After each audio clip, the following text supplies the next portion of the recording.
poço sem fundo. Existe um poço no interior da Suécia onde ninguém consegue ouvir o próprio eco, porque nada, nunca atinge o fundo. Os moradores evitam chegar perto, mas jovens sempre duvidam, sempre desafiam, sempre se arrependem.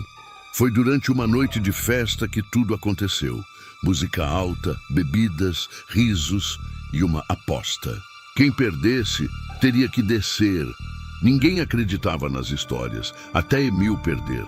Ele riu. Amarraram a corda em sua cintura. Ele acenou e começou a descer. 1 metro, 2, 10, 20.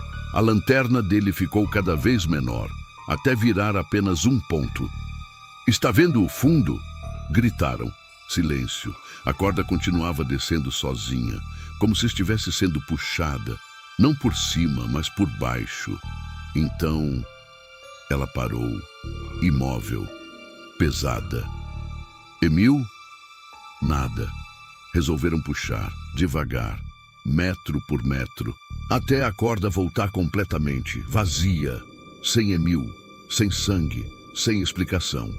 Dias depois, um policial tentou. Mesmo resultado. A corda desceu e voltou, vazia.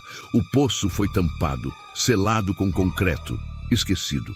Mas, às vezes, durante a noite, moradores que passam perto escutam algo.